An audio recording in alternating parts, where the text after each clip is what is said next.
the most personal name of Allah, the name which we call out in times of distress. Rabb, the one who nourishes and nurtures from zero, from nothing, all the way to completion, the one who looks after all of our affairs. We then went to Al-Hayy and Al-Qayyum, the ever-living, the one who's never offline, the one who's never absent, and Al-Qayyum, the one who makes everything in this earth stand, move, revolve, breathe, Al-Qayyum. And today we are coming to the name of Allah subhanahu wa ta'ala, which is perhaps many of you have been waiting for. We are coming to Allah's name, Ar-Rahman and Ar-Rahim. The word Ar-Rahman and Ar-Rahim, this name or this pair of names come from the root Arabic letter Rahima.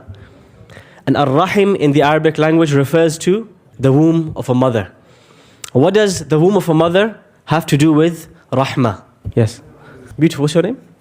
Ahmed. The womb of a mother is a place where a child lives for 9 months. From when it's nothing to when it reaches full health and it's ready to come out into the real world. And while it's there in the womb, it's got VIP service. The child doesn't have to chew to eat. It doesn't have to drink. It doesn't have to go outside to look for halal meat. Everything comes to the child. It doesn't even have to move. It just swims, right? In the amniotic fluid. This is Ar-Rahim, the womb of a mother. What is the relationship with the name of Allah Ar-Rahim, or the concept of Rahmah? This is where everything begins. The womb is a place where this child, this fetus, is surrounded by attention, care, love, mercy. All of its needs are fully taken care of. That's one. Number two, what this fetus receives is selfless. The mother gets nothing in return. Instead, she actually gets tired, she gets hungry, she's vomiting, she's exhausted, she might get pain, she might get disturbance. She's carrying this very heavy sack around all the time.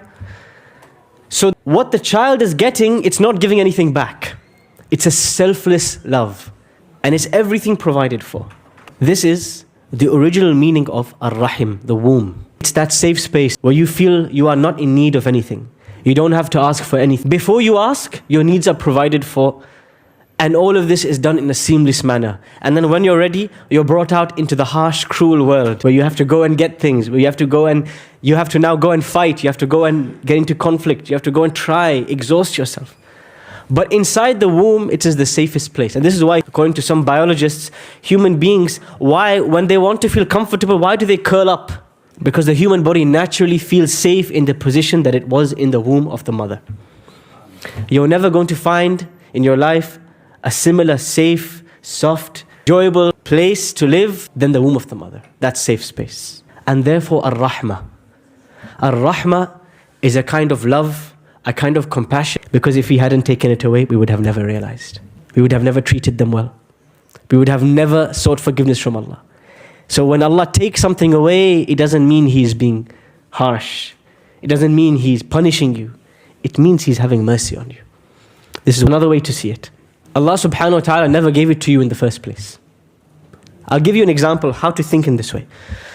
Urwa ibn Zubair. Does anybody know who's Urwa ibn Zubair? Son of Zubair ibn al-Awwam, from the Tabi'een, from the generation after the Prophet's companions. And Urwa ibn Zubair radiallahu anhu is one of the greatest scholars of Islam. He was a close student of Aisha, his aunt. Always in Sahih al-Bukhari, in the hadith collections, you'll see an Urwa and Aisha. Urwa, he narrates from Aisha all the time. Now Urwa ibn Zubayr, one day, the Caliph calls him, he's called to Damascus to meet the Caliph. On his way to Damascus, his leg gets poisoned and it gets amputated, it gets cut off. So now he has one leg. And he has 7 sons. He takes his sons with him. And one of his sons, he gets injured by a horse and he dies. He loses a son. He reaches the Caliph. The Caliph says to him, I'm so sorry for calling you. You lost your limb, you lost your leg, and you lost your son just to meet me. He says, no, this is not how I think. We should pay attention to this.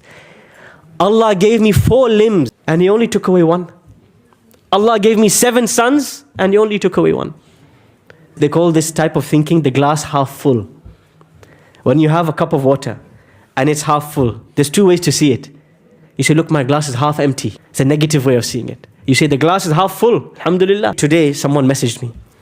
He said, I don't know why Allah is doing this to me. I used to have a net worth, properties worth 3 million pounds. And this happened, now my property is only worth 1 million pounds. Why has Allah punished me? First I thought, If only he realized how many people here would love to have £1,000,000. He's complaining about his £1,000,000 worth of property. Imagine. Because we compare to yesterday, we don't compare to zero. When you lose an eye, we say, subhanallah, I had 2 eyes, now I lost one. But the positive way of looking at it is, subhanallah, Allah could have given me no eyes, but He still gave me one. Positive. The glass is half full. I said to him, Habibi, imagine this. Imagine today you woke up, you had no money in your bank account, and Allah put £1,000,000 in there. How do you feel now? He said, wow, I feel very rich. I said, yes, you are very rich. If you want, you can come to Masjid al-Furqan and maybe you can distribute the wealth if you get bored of it. Yes, many people will be excited to have it. Imagine you have nothing and Allah gave you everything you have. You feel rich. This attitude is in the hadith of the Prophet sallallahu alaihi wasallam in Sunan al-Tirmidhi. He says, "Man asbaha minkum aminan fi sirbihi, mu'afan fi jasadihi, yamliku quta yawmihi, fa'ka'annama hizat lahu ad-dunya bihadafiriha."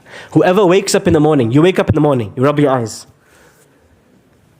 You're safe, you're shelter, you have a roof, you have health in your body, you're alive. You have enough food just for today. The Prophet says if these things happen, you have a roof, you have health, you have for today, you are the king of the world. It is like the whole world has been given to you. You have everything. What more do you need? Why are you worrying about tomorrow? The food for tomorrow is written from Allah subhanahu wa ta'ala. It will come. You see, we have become subject to such a different attitude of looking at the rahmah of Allah.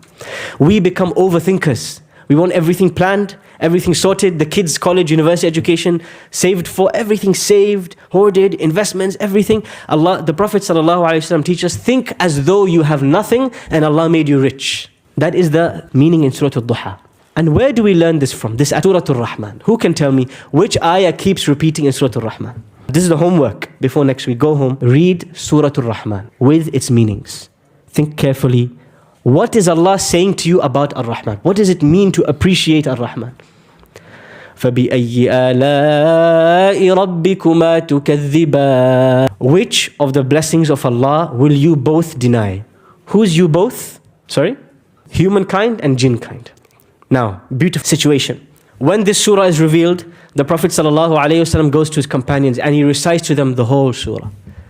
Ar-Rahman 'allama al-Qur'an, khalaqa al-insana 'allamahu al-bayan. And he recites till the end of the surah. Fasakatu, he sees them, they're quiet. He says, what is this reaction? I recited this surah to the jinn and their reaction was better than you guys. Authentic hadith in Surah Al-Tirmidhi. I recited Surah Ar-Rahman to the jinn and their reaction was better than you guys. Every time I said, they said, oh Allah, we will never reject your blessings. Allahumma lakal hamd. Every time I said it, they couldn't help themselves. But human being, الْإِنسَانُ أَكْثَرَ شَيْءٍ جَدَلًا. Human beings are argumentative. Human beings are weak. Human beings are foolish. They're petty. They don't appreciate Allah's blessings. وَقَلِيلٌ مِّنْ عِبَادِيَ الشَّكُورِ. Allah says, how few of my believers, my slaves are grateful. Part of understanding Allah is Ar-Rahman is to look in the world around you and to see Allah's mercy everywhere. Allah says in the Quran, فَانظُرْ إِلَىٰ آثَارِ رَحْمَةِ اللَّهِ. Go and look and search for the effects, the traces of Allah's mercy.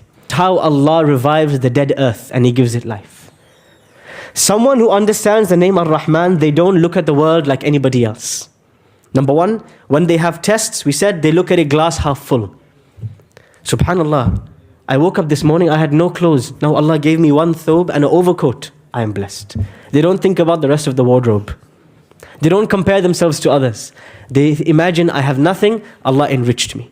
This is Ar-Rahman. The second thing, they look carefully at the world that Allah created. Nature, plants, animals, and they look for the mercy of Allah in all of these. Because in a hadith in Bukhari and Muslim, the Prophet ﷺ said, when Allah created the heavens and the earth, Allah ordered the pen to write that I am going to give portion of my mercy. I'm going to divide this mercy into 100 parts. 99 of them I'm going to keep with me. And one I'm going to give in this dunya. And this 1% of Allah's, this mercy, this portion of Allah's mercy, 1% of it is all the mercy in the world. Every mother, how much mercy they have for their child. And every animal, how much mercy they have for their children. And every plant, all the mercy